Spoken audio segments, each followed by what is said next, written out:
Shalom sesamaku yang dikasihi Tuhan. Hari ini kita akan membaca dan mendengarkan seri Alkitab Kronologi. Selamat mendengarkan. Ada seorang dari daerah Benyamin, namanya Kis bin Abiel, bin Zeror, bin Bekorat, bin Afiah, seorang suku Benyamin, seorang yang berada. Orang ini ada anaknya laki-laki, namanya Saul, seorang muda yang elok rupanya. Tidak ada seorang pun dari antara orang Israel yang lebih elok daripadanya.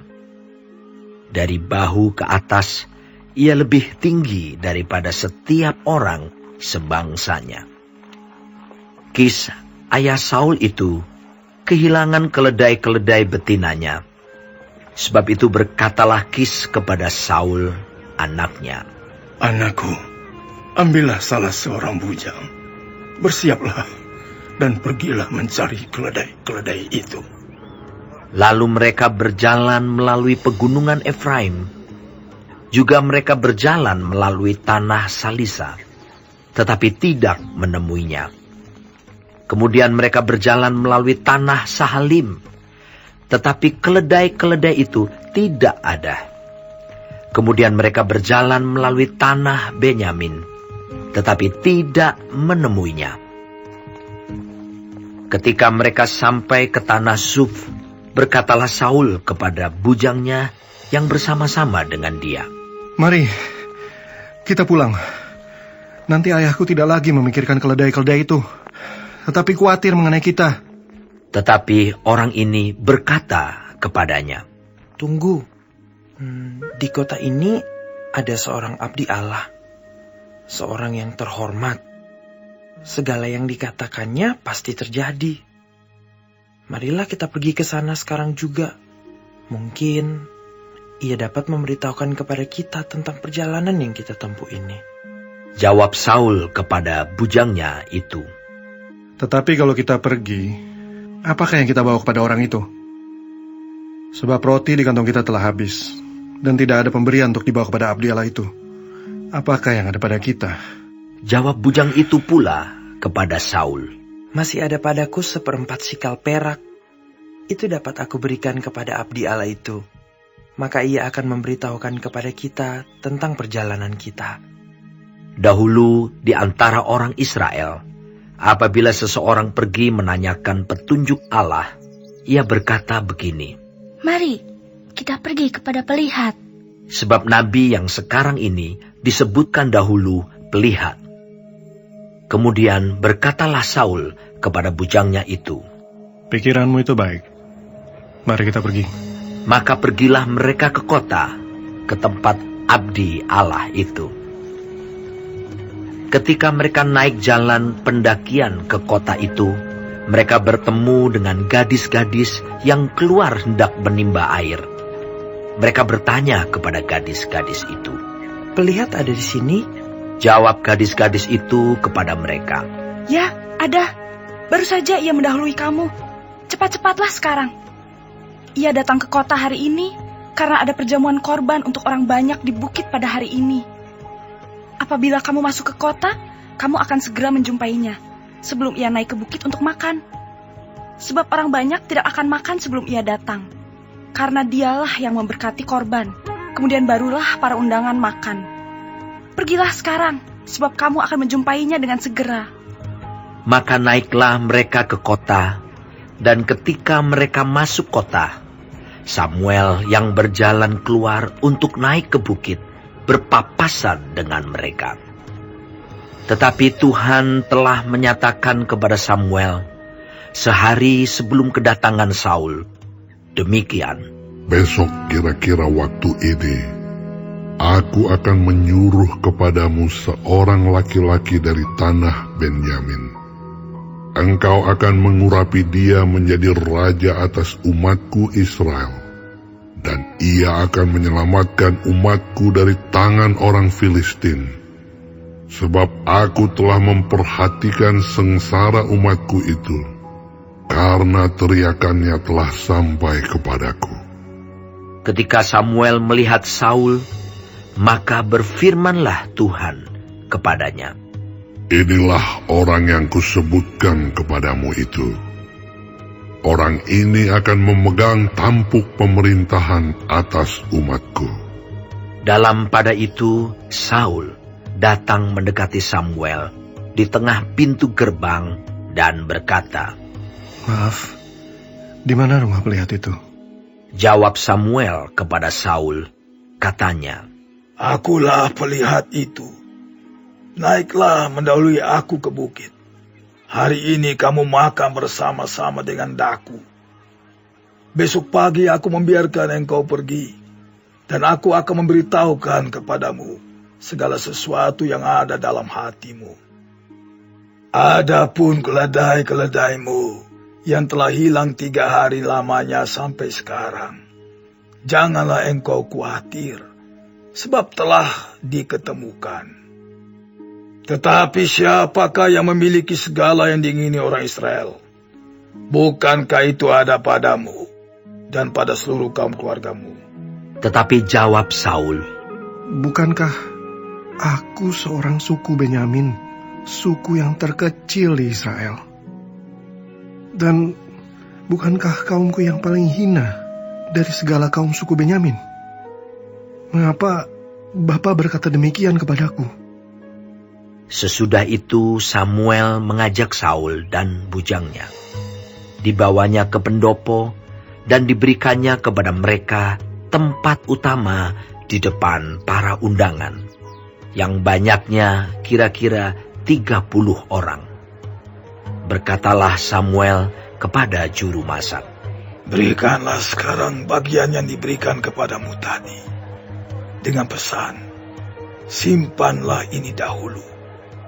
Lalu juru masak itu menghidangkan paha dan apa yang termasuk ke situ, dan meletakkannya ke depan Saul. Dan Samuel berkata, Lihat, yang tinggal ini diletakkan ke depanmu. Makanlah, sebab telah disimpan bagimu untuk perayaan ini. Ketika aku berkata, aku telah mengundang orang banyak. Demikianlah pada hari itu, Saul makan bersama-sama dengan Samuel.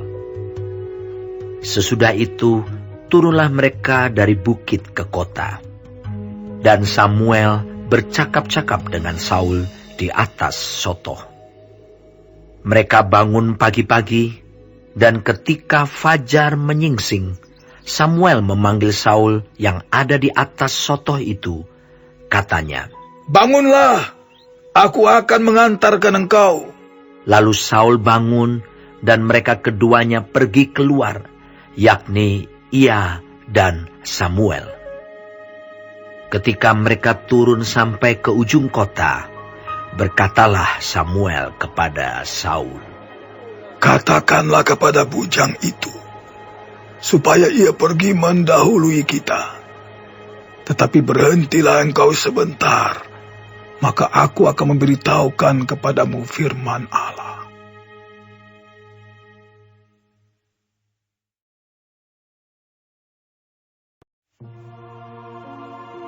Lalu Samuel mengambil buli-buli berisi minyak, dituangnyalah ke atas kepala Saul, diciumnyalah dia sambil berkata, Bukankah Tuhan telah mengurapi engkau menjadi raja atas umatnya Israel?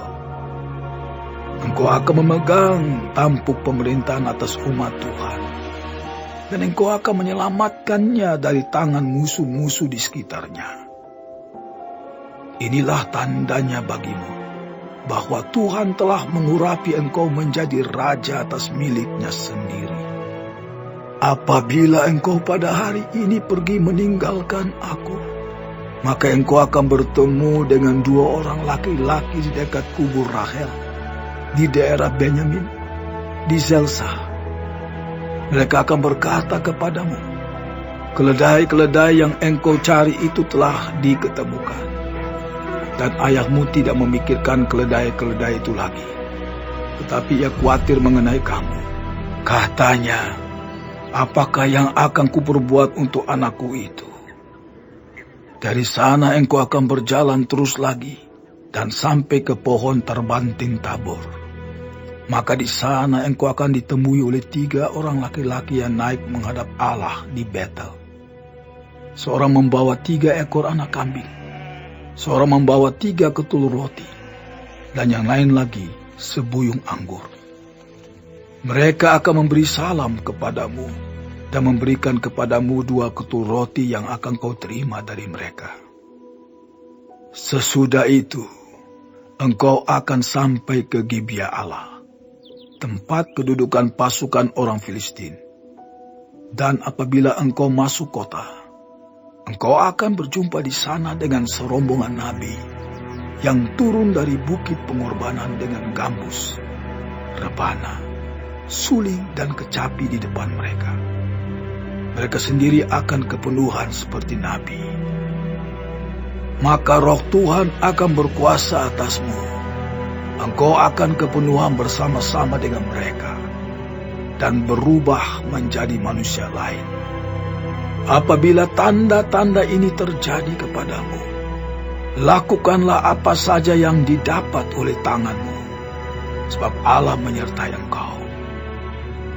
Engkau harus pergi ke Gilgal mendahului aku, dan camkanlah, aku akan datang kepadamu untuk mempersembahkan korban bakaran dan korban keselamatan. Engkau harus menunggu 7 hari lamanya, sampai aku datang kepadamu dan memberitahukan kepadamu apa yang harus kau lakukan. Sedang ia berpaling untuk pergi meninggalkan Samuel, maka Allah mengubah hatinya menjadi lain.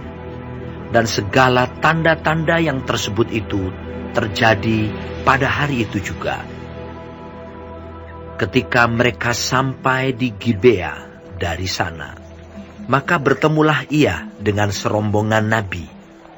Roh Allah berkuasa atasnya, dan Saul turut kepenuhan, seperti nabi di tengah-tengah mereka. Dan semua orang yang mengenalnya dari dahulu melihat dengan heran bahwa ia bernubuat bersama-sama dengan nabi-nabi itu. Lalu berkatalah orang banyak yang satu kepada yang lain, apakah gerangan yang terjadi dengan anak Kis itu? Apa Saul juga termasuk golongan nabi? Lalu seorang dari tempat itu menjawab, siapakah bapa mereka? Itulah sebabnya menjadi peribahasa, apa Saul juga termasuk golongan nabi? Setelah habis ia kepenuhan seperti nabi, pulanglah ia.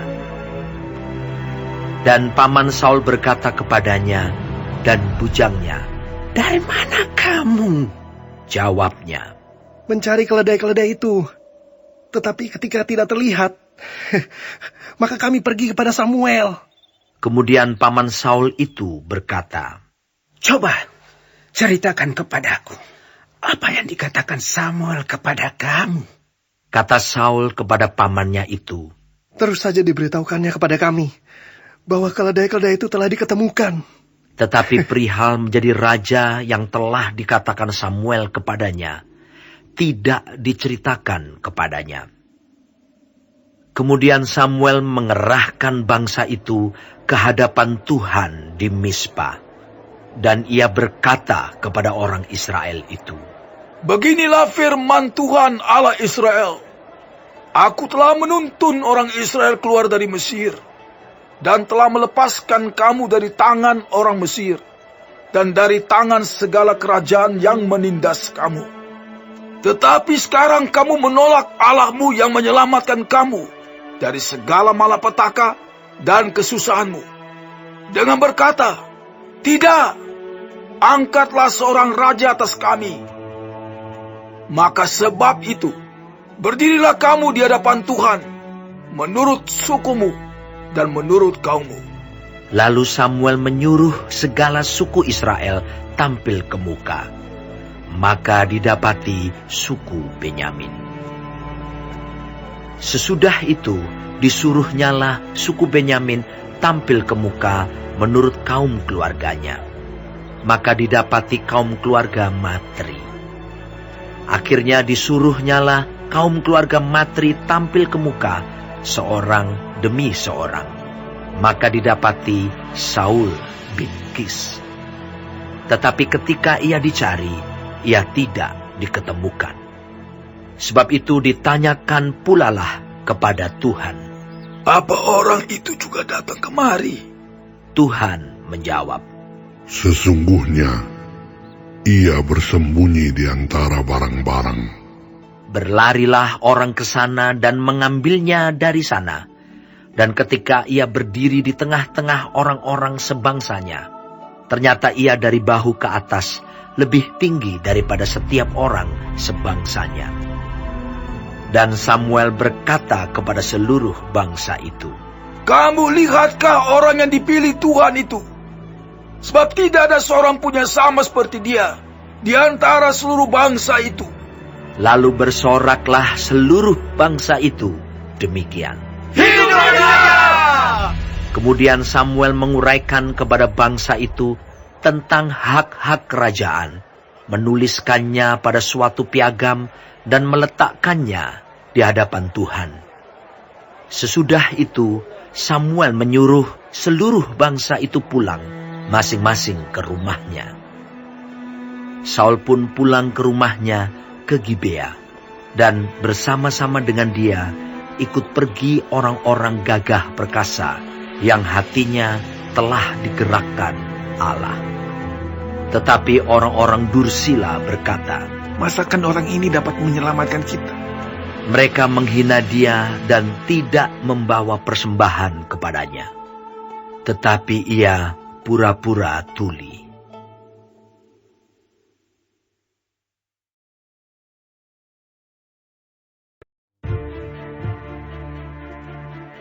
Maka Nahas orang Amon itu bergerak maju dan berkemah mengepung Yabes Gilead.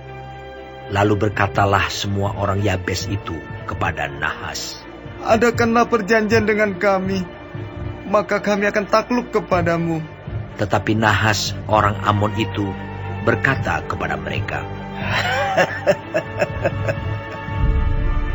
Dengan syarat inilah aku akan mengadakan perjanjian dengan kamu, bahwa tiap mata kananmu akan kucungkil. Dengan demikian, aku mendatangkan malu kepada segenap orang Israel. Para tua-tua Yabes berkata kepadanya, Berilah kelonggaran kepada kami 7 hari lamanya, supaya kami mengirim utusan ke seluruh daerah Israel. Dan jika tidak ada seorang pun yang menyelamatkan kami, maka kami akan keluar menyerahkan diri kepadamu. Ketika para utusan itu sampai di Gibea Saul dan menyampaikan hal itu kepada bangsa itu, menangislah bangsa itu dengan suara nyaring. Saul baru saja datang dari padang dengan berjalan di belakang lembunya, dan ia bertanya, Ada apa dengan orang-orang itu, sehingga mereka menangis? Mereka menceritakan kepadanya kabar orang-orang Yabes itu. Ketika Saul mendengar kabar itu, maka berkuasalah roh Allah atas dia, dan menyala-nyalalah amarahnya dengan sangat. Diambilnyalah sepasang lembu, dipotong-potongnya, lalu potongan-potongan itu dikirimkannya ke seluruh daerah Israel dengan perantaraan utusan. Pesannya, Siapa yang tidak maju mengikuti Saul dan mengikuti Samuel, lembu-lembunya akan diperlakukan juga demikian. Lalu Tuhan mendatangkan ketakutan kepada bangsa itu, sehingga majulah mereka serentak. Ketika Saul memeriksa barisan mereka di Bezek, maka ada 300.000 orang Israel dan 30.000 orang Yehuda.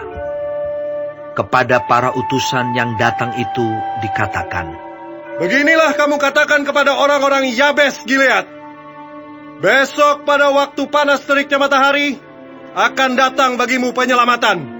Ketika para utusan kembali dan memberitahukan hal itu kepada orang-orang Yabes, bersukacitalah mereka.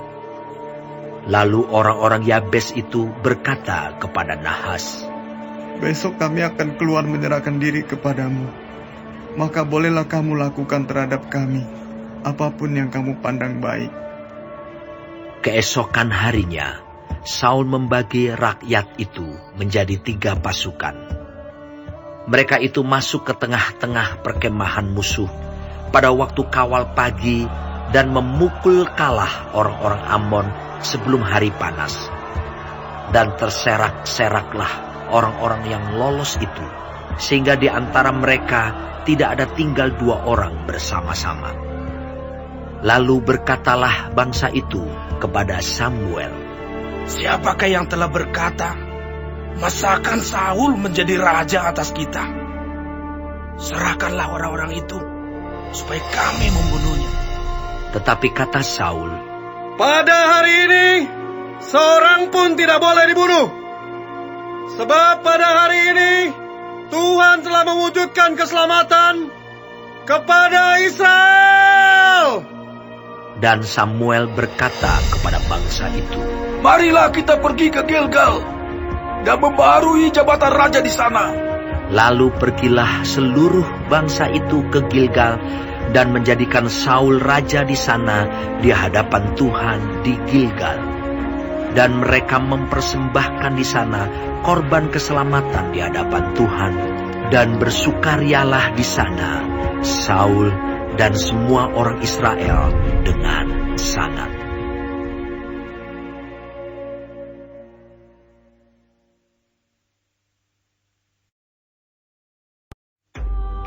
Berkatalah Samuel kepada seluruh orang Israel, "Telah aku dengarkan segala permintaanmu yang kamu sampaikan kepadaku, dan seorang raja telah kuangkat atasmu.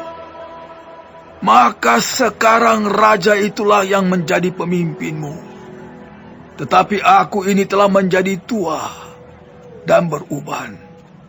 Dan bukankah anak-anakku laki-laki ada di antara kamu? Akulah yang menjadi pemimpinmu dari sejak mudaku sampai hari ini. Di sini aku berdiri. Berikanlah kesaksian menentang aku di hadapan Tuhan dan di hadapan orang yang diurapinya. Lembu siapakah yang telah kuambil? Keledai siapakah yang telah kuambil? Siapakah yang telah kuperas? Siapakah yang telah kuperlakukan dengan kekerasan? Dari tangan siapakah telah kuterima sogok sehingga aku harus tutup mata? Aku akan mengembalikannya kepadamu." Jawab mereka, "Engkau tidak memeras kami, dan engkau tidak memperlakukan kami dengan kekerasan, dan engkau tidak menerima apa-apa dari tangan siapapun." Lalu berkatalah ia kepada mereka, "Tuhan menjadi saksi kepada kamu, dan orang yang diurapinya pun menjadi saksi pada hari ini, bahwa kamu tidak mendapat apa-apa dalam tanganku." Jawab mereka, "Dia menjadi saksi." Lalu berkatalah Samuel kepada bangsa itu, "Tuhanlah saksi yang mengangkat Musa dan Harun dan yang menuntun nenek moyangmu keluar dari tanah Mesir. Maka sebab itu, berdirilah supaya aku bersama-sama dengan kamu berhakim di hadapan Tuhan mengenai segala perbuatan keselamatan Tuhan yang telah dikerjakannya kepadamu dan kepada nenek moyangmu. Ketika Yakub datang ke Mesir dan nenek moyangmu berseru-seru kepada Tuhan, maka Tuhan mengutus Musa dan Harun yang membawa nenek moyangmu keluar dari Mesir dan membiarkan mereka diam di tempat ini. Tetapi mereka melupakan Tuhan Allah mereka, dan ia menyerahkan mereka ke dalam tangan Sisera, panglima tentara di Hazor, dan ke dalam tangan orang Filistin dan Raja Moab yang berperang melawan mereka. Mereka berseru-seru kepada Tuhan, katanya, "Kami telah berdosa, sebab kami telah meninggalkan Tuhan dan beribadah kepada para Baal dan para Asitoret. Maka sekarang, lepaskanlah kami dari tangan musuh kami, maka kami akan beribadah kepadamu." Sesudah itu Tuhan mengutus Yerubaal, Barak, Yefta dan Samuel. dan melepaskan kamu dari tangan musuh di sekelilingmu, sehingga kamu diam dengan tentram. Tetapi ketika kamu melihat bahwa Nahas, Raja Bani Amon mendatangi kamu, maka kamu berkata kepadaku, "Tidak, seorang raja harus memerintah kami, padahal Tuhan Allahmu adalah rajamu." Maka sebab itu, lihat, itu raja yang telah kamu pilih, yang kamu minta. Sesungguhnya Tuhan telah mengangkat raja atasmu. Asal saja kamu takut akan Tuhan, beribadah kepadanya, mendengarkan firman-Nya, dan tidak menentang titah Tuhan. Dan baik kamu maupun raja yang akan memerintah kamu itu mengikuti Tuhan Allahmu.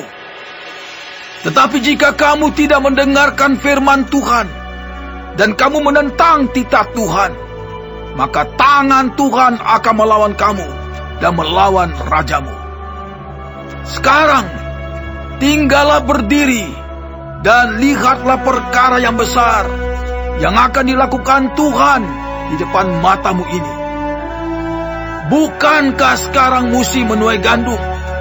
Aku akan berseru kepada Tuhan supaya Ia memberikan guru dan hujan. Lihatlah dan sadarlah bahwa besar kejahatan yang telah kamu lakukan itu di mata Tuhan dengan meminta raja bagimu. Lalu berserulah Samuel kepada Tuhan. Maka Tuhan memberikan pada hari itu guru dan hujan, sehingga sangat takutlah seluruh bangsa itu kepada Tuhan dan kepada Samuel. Berkatalah seluruh bangsa itu kepada Samuel, "Berdoalah untuk hamba-hambamu ini kepada Tuhan Allahmu, supaya jangan kami mati. Sebab dengan meminta raja bagi kami menambah dosa kami dengan kejahatan ini." Dan berkatalah Samuel kepada bangsa itu, "Jangan takut. Memang kamu telah melakukan segala kejahatan ini. Tetapi janganlah berhenti mengikuti Tuhan, melainkan beribadahlah kepada Tuhan dengan segenap hatimu. Janganlah menyimpang untuk mengejar dewa kesia-siaan yang tidak berguna dan tidak dapat menolong, karena semuanya itu adalah kesia-siaan belaka. Sebab Tuhan tidak akan membuang umat-Nya, sebab nama-Nya yang besar. Bukankah Tuhan telah berkenan untuk membuat kamu menjadi umat-Nya? Mengenai aku, jauhlah daripadaku untuk berdosa kepada Tuhan. Dengan berhenti mendoakan kamu, aku akan mengajarkan kepadamu jalan yang baik dan lurus. Hanya takutlah akan Tuhan dan setialah beribadah kepadanya dengan segenap hatimu. Sebab ketahuilah betapa besarnya hal-hal yang dilakukannya di antara kamu. Tetapi jika kamu terus berbuat jahat, maka kamu akan dilenyapkan, baik kamu maupun rajamu itu."